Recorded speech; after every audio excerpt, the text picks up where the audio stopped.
الحمد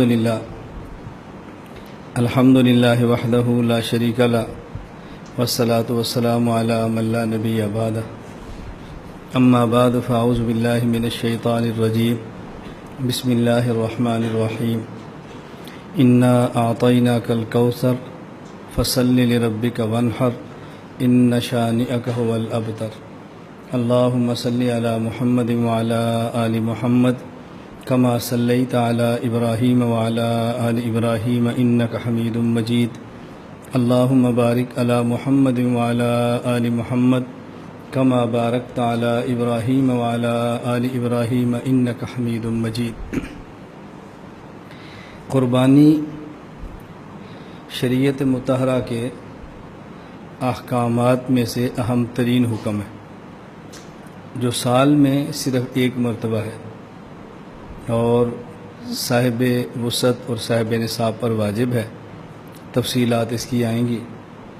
رسول اکرم صلی اللہ علیہ وسلم نے قربانی کے بارے میں بہت سارے ارشادات فرمائے ہیں، امت کو ترغیب دی ہے کہ امت قربانی کرے۔ حضرت عبداللہ بن عباس رضی اللہ عنہما فرماتے ہیں کہ رسول اکرم صلی اللہ علیہ وسلم نے ارشاد فرمایا ما انفقت الورق فی شیء افضل من نحیرۃ فی یوم العید، کہ عید کے دن سب سے بہترین مالی عبادت وہ اللہ کے راستے میں جانور کو ذبح کرنا ہے، اس سے بہترین عبادت عید کے دن اور کوئی نہیں ہے۔ یہ حدیث سنن الدارقطنی باب الذبائح کے اندر ہے اور السنن الکبریٰ للبیہقی کے اندر ہے۔ حضرت علی رضی اللہ تعالیٰ عنہ فرماتے ہیں کہ نبی کریم صلی اللہ علیہ وسلم نے حضرت فاطمہ الزہرا رضی اللہ تعالیٰ عنہ کو ارشاد فرمایا کہ فشہدی اضحیہ تک، کہ فاطمہ جب قربانی دو تو اس کا اہتمام کرو کہ جب جانور ذبح ہو رہا ہو تم خود اس وقت موجود ہو۔ یہ نہیں کہ نامحرم ذبح کرے تم خود موجود ہو، علی ذبح کریں تم خود ذبح کرو، خاندان کا محرم فرد ذبح کرے تو کوشش کرو تم اس وقت موجود ہو۔ اما ان لک باول قطرۃ تقطر من دمها مغفرۃ لکل ذنب، تمہارے قربانی کے جانور کا خون اور خون کا پہلا قطرہ جب اس کے جسم سے نکلے گا تو اللہ رب العزت اس کی وجہ سے تمہارے سب گناہوں کو معاف فرما دیں گے۔ اما انہ یجاء بها یوم القیامہ بلحومها ودمائها، قیامت کے دن صرف قربانی کا جانور نہیں بلکہ اس کا خون اور اس کے گوشت کو اللہ لائیں گے 70 ضعفا، اور 70 گنا بڑھا کر اللہ اجر عطا فرمائیں گے، حتی توضع فی میزانک، یعنی تمہارے نامہ اعمال میں صرف قربانی کا جانور نہیں بلکہ اس کا گوشت اور اس کا خون 70 گنا بڑھا کر اللہ نامہ اعمال کے نصف کو تولیں گے۔ یہ روایت السنن الکبریٰ للبیہقی کتاب الضحایہ کے اندر موجود ہے۔ تو حضور اکرم صلی اللہ علیہ وسلم کے اس پر ارشادات بہت ہیں۔ ام المومنین امی عائشہ رضی اللہ تعالیٰ عنہ فرماتی ہیں نبی کریم صلی اللہ علیہ وسلم نے ارشاد فرمایا ضحوا، تم قربانی کرو، وطیبوا بہا انفسکم، اور خوش دلی کے ساتھ قربانی کیا کرو، خوش دلی کے ساتھ۔ فإنہ لیس من مسلم یوجہ ضحیتہ الی القبلہ الا کان دمها وفرسها وصوفها حسنات محضرات فی میزانہ یوم القیامہ، جو شخص بھی مسلمان ہو اور اپنے جانور کو ذبح کرتے وقت اس کا رخ قبلہ کی طرف کرے، لٹائے اور اس کو ذبح کرے، تو اس جانور کا خون، اس کا گوبر اور اس کا اون اور بال اللہ رب العزت قیامت کے دن ان کو نیکیوں کے ساتھ بدل دیں گے۔ جس طرح انسان سبحان اللہ کہتا ہے تو نیکی لکھی جاتی ہے، الحمدللہ کہتا ہے نیکی لکھی جاتی ہے، اللہ اکبر کہتا ہے نیکی لکھی جاتی ہے، نماز پڑھتے ہیں تو نامہ اعمال میں نیکی لکھی جاتی ہے، تو جو قربانی کے جانور ہے اس کا بول، اس کے بال، یہ سارے قیامت کے دن نیکیاں بن کر نامہ اعمال کے اندر تلیں گے۔ سمجھانا یہ ہے کہ جس جانور کا بول اور جس جانور کا گوبر اور جس جانور کے سینگ اور بال تک نیکیاں بن جائیں جو ہمارے استعمال میں نہیں ہوتے اور جو استعمال میں گوشت ہوتا ہے اس پر اللہ کس قدر اجر عطا فرمائیں گے، یہ بات سمجھانی مقصود ہے۔ یہ حدیث پاک مصنف عبدالرزاق باب فضل ضحایا بالہدی کے اندر موجود ہے۔ تو حضور اکرم صلی اللہ علیہ وسلم نے قربانی کے جانور ذبح کرنے پر ارشادات فرمائے ہیں اور آپ نے فضائل بہت سنائے ہیں، اس لیے قربانی کرنے کا بہت زیادہ اہتمام کرنا چاہیے۔ صاحب نصاب پر تو واجب ہے، دلائل آئیں گے، اور جو صاحب نصاب نہ ہو وہ بھی قربانی کرے تو بہت بہتر ہے، تو اہتمام کرنا چاہیے۔ اللہ تعالی ہم سب کو اچھے سے اچھا جانور اخلاص کے ساتھ قربانی کے دن ذبح کرنے کی توفیق عطا فرمائے۔ مسائل قربانی۔ قربانی کے حوالے سے 10 مسائل کو سمجھنا چاہیے۔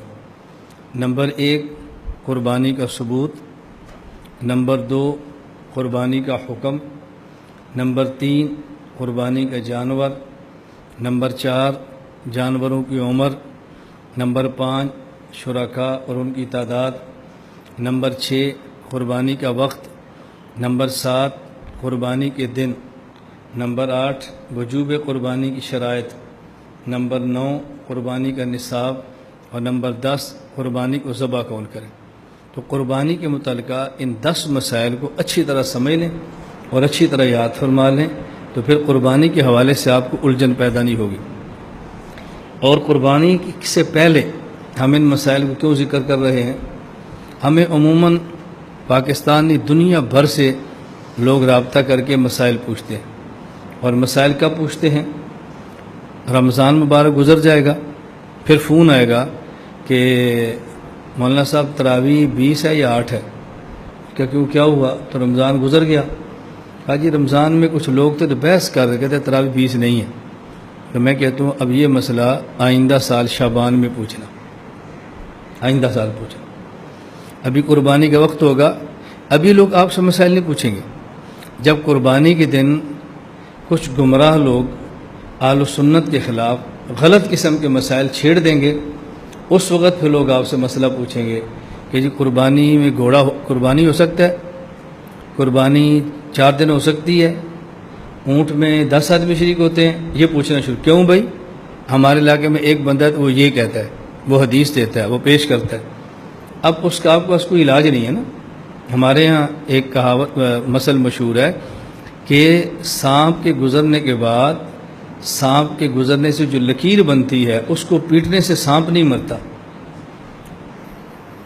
پنجابی زبان میں کہتے ہیں لکیر پیٹے سانپ نہیں مرتا۔ سانپ گزرتا ہے تو ایک لکیر لائن سی بناتا ہے، سانپ گزر گیا، اب لائن کو پیٹنا شروع کرے تو سانپ کو سے کیا فرق پڑتا ہے؟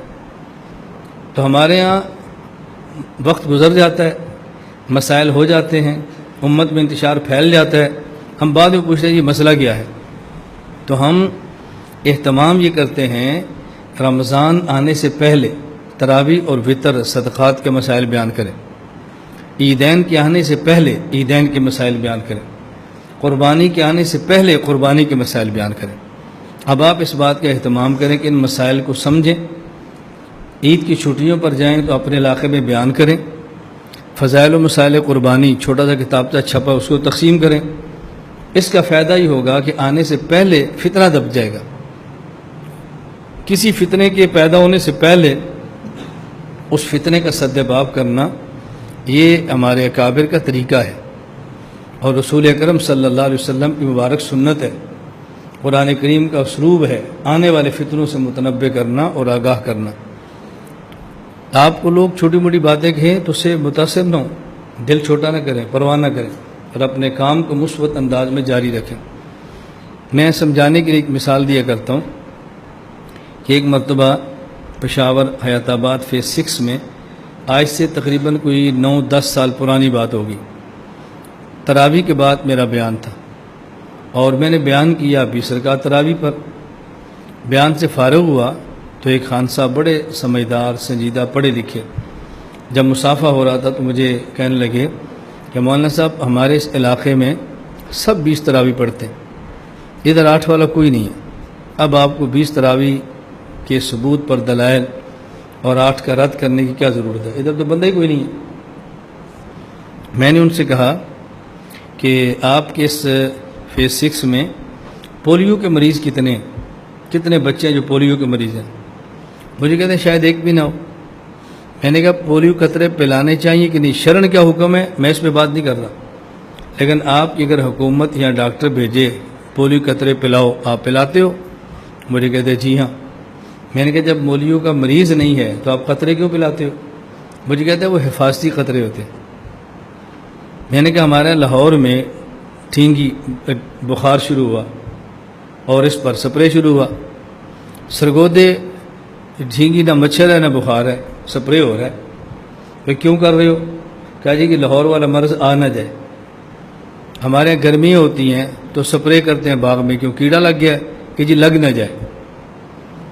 گرم علاقوں میں سپرے کرتے ہیں گھروں میں، کیوں؟ مچھر نہ آ جائے۔ تو میں نے کہا بیماری آنے کے پہلے سے آپ سپرے کرتے ہیں، قطرے پلاتے ہیں، کیوں؟ کہتے ہیں حفاظتی سپرے ہے، حفاظتی قطرے ہیں۔ تو میں نے کہا ہمارے بیان کو حفاظتی انجیکشن سمجھو، یہ حفاظتی ٹیکے ہیں، حفاظتی دوائیاں ہیں، جب یہ ادویات آپ کھلائیں گے تو آپ کے علاقے میں یہ 8 والا مرض پیدا نہیں ہوگا۔ فرق اتنا ہے کہ لوگ چونکہ دنیا میں اس جسم سے پیار کرتے ہیں، جسم کے آنے والی مرض کا آنے سے پہلے علاج سوچتے ہیں، اور ہم ایمان سے محبت کرتے ہیں، ایمان کی فکر کرتے ہیں، روح سے تعلق ہے، تو روح اور ایمان کی آنے والی بیماری سے پہلے اس کا علاج تجویز کرتے ہیں۔ اگر جسمانی بیماری آنے سے پہلے اس کا علاج بتایا جائے تو لوگ خوش ہوتے ہیں، اور روحانی بیماری آنے سے پہلے اس کا علاج بتایا جائے تو ناراض ہوتے ہیں۔ اس کا معنی ہے کہ ایمان کی قیمت نہیں ہے، بدن کی قیمت ہے۔ ہمارے ہاں ایمان کی قیمت بدن سے زیادہ ہے، اور بدن کی قیمت بھی ہے۔ اس لیے اگر کوئی طبیب اور ڈاکٹر کسی علاقے میں مرض پھیلنے سے پہلے اس مرض کا علاج تجویز کر دے جو حفاظتی ہو، ہم اس کے بھی قائل ہیں، اور کسی علاقے میں کوئی دینی فتنہ پیدا ہونے کا خدشہ ہو، اس فتنہ پیدا ہونے سے پہلے علاج کر دیں تو اس کا آپ کو بھی قائل ہونا چاہیے۔ اس میں کوئی حرج کی بات نہیں ہے، اس لیے آپ یہ اچھی طرح ذہن بنا لیں جو میں عرض کر رہا ہوں۔ اسی طرح آپ خود اس کا واسطہ پڑا ہوگا، اگر آپ نے کئی بار دیکھا بھی ہوگا، اگر آپ کے علاقے میں کوئی عالم آپ بلائیں رمضان سے پہلے یا رمضان کے اندر، تو لوگ کہتے ہیں کہ مولانا صاحب آپ رمضان کی اہمیت پر بیان کریں، کیوں؟ کچھ لوگ ایسے ہیں جو ہمارے علاقے میں روزہ نہیں رکھتے۔ کبھی عالم آئے تو مولانا صاحب یہاں نماز پر بیان کریں، ہمارے علاقے کے کچھ لوگ نماز نہیں پڑھتے۔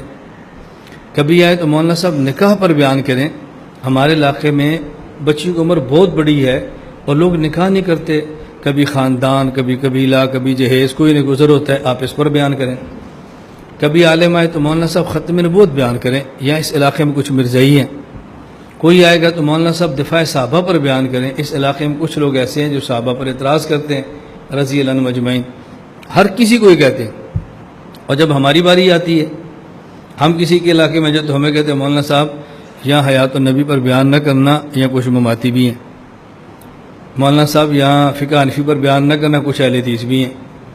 میں نے کہا بقیہ علماء کو آپ کہتے ہیں کہ یہاں بیان کریں اور ہمیں کہتے ہیں نہ کریں۔ بھائی اگر کسی علاقے میں کوئی منکرین حیات ہو تو آپ کو کہنا چاہیے کہ مولانا صاحب یہاں ضرور بیان کریں، کچھ مماتی بھی ہیں۔ ہمیں کہتے ہیں نہیں بیان نہ کریں، کچھ وہ بھی ہیں۔ بات سمجھ آ رہی ہے؟ تو عام اصول الگ ہے، ہمارے لیے الگ ہے، لیکن ہم ان اصول اور ضابطے سے پرواہ نہیں کرتے۔ ہمارا مستقل کا مسئلہ ہے، یہ ذہن نشین فرما لیں، کوئی فتنہ ہو یا کوئی نہ ہو، آپ کا مخالف ہو یا نہ ہو، ہم نے تسلسل کے ساتھ اپنے عقائد، اپنی مساجد، اپنے مدارس، اپنے محلوں میں بیان کرنے ہیں۔ یہ نہ دیکھیں کہ اس کا مخالف ہے تو بیان کریں، نہیں ہے تو نہ بیان کریں۔ اگر آپ کے گاؤں کے لوگ سارے کے سارے 5 وقت کی نماز باجماعت شروع کر دیں، نماز پر آپ نے بیان پھر بھی کرنا ہے۔ آپ کے گاؤں کے سارے لوگ روزے پورے رکھیں، رمضان کا بیان پھر بھی کرنا ہے۔ سارے لوگ 20 تراویح پڑھیں، تراویح پر بیان پھر بھی کرنا ہے۔ تمام لوگ زکوٰۃ ادا کریں تو زکوٰۃ پر بیان پھر بھی کرنا ہے۔ اب دیکھیں آپ طلباء ہیں، کیوں آئے ہیں؟ علم پڑھنے کے لیے۔ اب آپ کو علم کے فضائل بھی آتے ہیں، علم کی اہمیت تبھی تو آئے ہیں، لیکن پھر بھی ہر 10 دن بعد بیان علم کے اوپر ہو رہا ہے، پھر بھی طلباء کو فضائل بیان سنائے جا رہے ہیں۔ یہ تسلسل سے چلنا ہے۔ میں یہ بات عرض کر رہا ہوں، اپنا ایک مزاج بنا لیں کہ عقیدہ مخالف ہو تو بیان کریں، مخالف نہ ہو تو بیان نہ کریں، یہ بات چھوڑ دیں۔ ہمارے عقیدے کا مخالف کوئی ہو اپنا عقیدہ پھر بھی بیان کریں، کوئی عقیدے کا مخالف نہ ہو تو اپنا عقیدہ پھر بھی بیان کریں، مثبت انداز میں اپنے عقائد اپنی مسجد میں مسلسل بیان کرتے ہیں، پھر انشاءاللہ اس علاقے میں فتنہ پیدا نہیں ہوگا۔ لا الہ الا اللہ، لا الہ الا اللہ، لا الہ الا اللہ، ما لنا رب سواه۔